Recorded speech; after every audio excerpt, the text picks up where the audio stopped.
sebagai putrimu. Aku datang sebagai pengacara muda yang ingin menegakkan keadilan di negeri yang sedang kacau ini. Apa yang kamu tentang, putriku? Ibu Anda bertanya kepadaku. Ya, kepadamu, tapi bukan sebagai seorang putri, melainkan sebagai ujung tombak mencari keadilan di negeri yang sedang dicabik-cabik oleh korupsi ini. Baik, kalau begitu Anda mengerti maksudku. Aku juga pernah muda seperti dirimu, bahkan berani. Kalau perlu aku juga kurang ajar. Aku pisahkan antara urusan keluarga dari perjuangan penegakan keadilan. Berbeda dengan pengacara yang elit dan korup itu. Kamu pasti mirip denganku. Sudah baca riwayat hidupku yang mereka menyebutku singa lapar. Aku terus memburu pencuri keadilan yang membuat kejahatan jadi budaya di negeri ini. Banyak pelajaran dari situ. Kau bisa membaca buku itu? Aku suka ketika kamu menyebut dirimu aku dan memanggilku kau. Berarti kita sudah bicara sungguh-sungguh sebagai seorang profesional pemburu keadilan. Itu semua juga tidak lepas dari hasil gemblenganmu yang tidak kenal ampun. Kau mulai lagi dengan pujian-pujianmu. Tidak apa, jangan surut. Katakan saja apa yang hendak kamu katakan. Jangan pernah membatasi dirimu sendiri dan jangan pernah membunuhmu dengan doktrin-doktrin yang buku itu. Mengalir sajalah sewajarnya, bagaikan mata air, karena kamu sangat dibutuhkan di bangsa ini. Aku datang kemari ingin mendengar suaramu. Aku mau berdialog. Baik, mulailah, berbicaralah sebebas-bebasnya. Terima kasih. Begini, belum lama ini negara menugaskan aku untuk membela seorang penjahat besar yang sepantasnya mendapat hukuman mati. Pihak keluarga pun datang dengan gembira ke rumahku untuk mengungkapkan kebahagiaannya bahwa pada akhirnya negara cukup adil karena memberikan seorang pembela kelas 1 untuk mereka. Tetapi aku tolak mentah-mentah. Kenapa? Karena aku yakin negara tidak benar-benar menugaskan aku untuk membelanya. Negara hanya ingin mempertunjukkan sebuah teater spektakuler bahwa di negeri yang sangat tercela hukumannya ini sudah ada kebangkitan baru. Penjahat yang paling kejam sudah diberikan seorang pembela yang perkasa seperti Mike Tyson. Itu bukan istilahku. Aku pinjam dari apa yang diobrol para pengamat keadilan di koran untuk semua sepak terjangku. Sebab aku selalu berhasil memenangkan semua perkara yang aku tangani. Aku ingin berkata tidak kepada negara, karena pencarian keadilan tak boleh menjadi sebuah teater.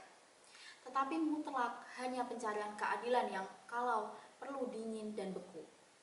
Tapi negara terus juga mendesak dengan berbagai cara supaya tugas itu aku terima. Disitulah aku mulai berpikir, tak mungkin semua itu tanpa alasan. Lalu aku melakukan investigasi yang mendalam dan kutemukan faktanya. Alhasil, kesimpulanku, negara sudah memainkan sandiwara. Negara ingin menunjukkan kepada rakyat dan dunia bahwa kejahatan dibela oleh siapapun tetap kejahatan. Bila negara tetap dapat menjebloskan bangsat itu sampai ke titik terakhirnya hukuman tembak mati. Karena kemenangan itu pastilah kemenangan yang telak dan bersih. Karena aku yang menjadi jaminannya. Negara hendak menjadikan aku sebagai pecundang. Dan itulah yang aku tentang. Negara harusnya percaya bahwa menegakkan keadilan tidak bisa lain harus dengan keadilan yang bersih, sebagaimana yang sudah Anda lakukan selama ini.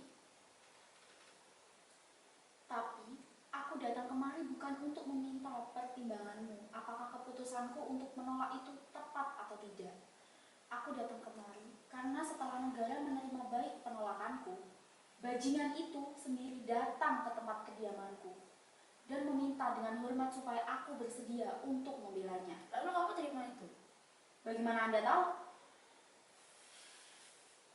Sebab aku sudah mengenal satu dirimu. Ya, aku menerimanya. Sebab aku seorang profesional, sebagai seorang pengacara, aku tidak bisa menolak siapapun orangnya yang meminta agar aku melaksanakan kewajibanku sebagai pembela. Sebagai pembela, aku mengabdi kepada mereka yang membutuhkan keahlianku untuk membantu pengadilan menjalankan proses peradilan sehingga tercapai keputusan yang seadil-adilnya. Jadi itu yang kamu tanyakan. Antara lain, Kalau begitu, kau sudah mendapatkan jawabanku. jadi langkahku sudah benar. Jangan dulu mempersoalkan kemenangan. Kau sudah menunjukkan profesionalisme dengan menolak tawaran negara yang secara politik. Tapi, menerima bantuan dari penjahat yang seharusnya dihukum mati. Sebagai ahli hukum, kau membela mereka yang meminta tolong tanpa ancaman atau sogokan. Bukankah kau membela mereka karena takut? Tidak sama sekali. Bukan juga karena uang? Bukan, Lalu kenapa? karena aku akan membelanya. Supaya dia menang. Tidak ada kemenangan di dalam pemburuan keadilan. Yang ada hanya usaha untuk mendekati apa yang lebih benar. Sebab kebenaran sejati, kebenaran yang paling benar mungkin hanya mimpi kita yang tak akan pernah tercapai. Kalah menang bukan masalah lagi. Upaya untuk mengejar itu yang paling penting. Demi memuliakan proses itulah aku menerimanya sebagai klienku. Apa jawabanku salah? Seperti yang kamu katakan tadi, salah atau benar itu tidak menjadi persoalan. Hanya ada kemungkinan kalau kamu membelanya. Kemudian kamu akan berhasil keluar dari sebagai pemenang. Jangan meremehkan jaksa-jaksa yang diangkat oleh negara. Aku dengar sebuah tim yang sangat tangguh akan diturunkan.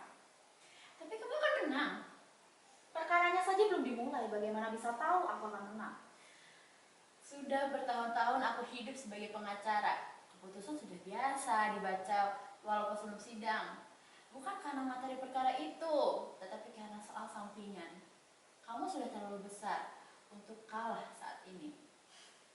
Itu pujian atau peringatan? Pujian? Asal Anda jujur saja. Aku jujur, Betul? betul.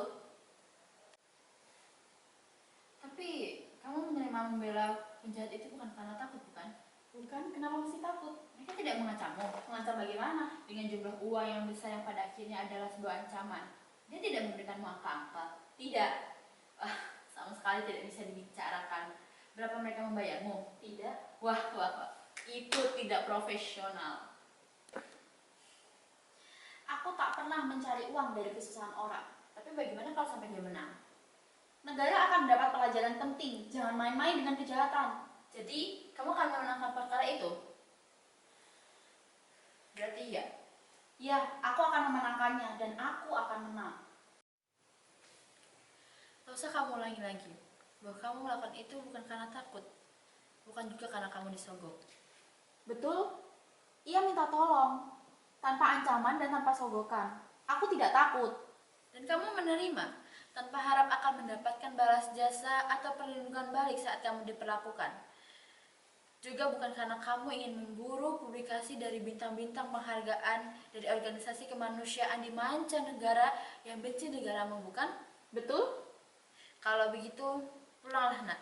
Tak perlu kamu bimbang. Keputusanmu sudah tepat. Menegakkan hukum selalu dirongrong oleh berbagai tuduhan. Seakan kamu sudah memiliki pamrih di luar dari pengejaran keadilan dari kebenaran. Tetapi semua rongrongan itu hanya akan menambahkan pujian untukmu. Kalau kamu mampu terus mendengarkan suara hati nuranimu sebagai penegak hukum yang profesional. Aku kira tak ada yang perlu dibicarakan lagi. Sudah jelas, lebih baik kamu pulang sekarang. Karena aku sudah bertemu dengan putriku. Biarkan aku bertemu dengan putriku. Pulanglah, laksanakan tugasmu sebagai seorang profesional. Tapi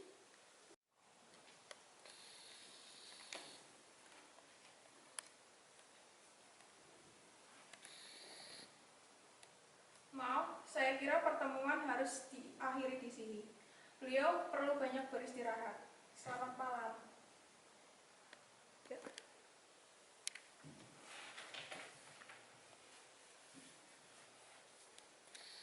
katakan kepada ibunda bahwa bukti yang sempat dikumpulkan oleh negara terlalu sedikit dan lemah.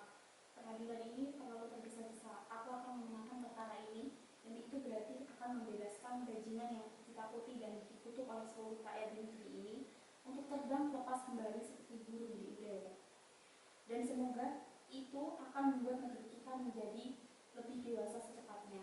Kalau tidak, kita akan menjadi bangsa yang lalai.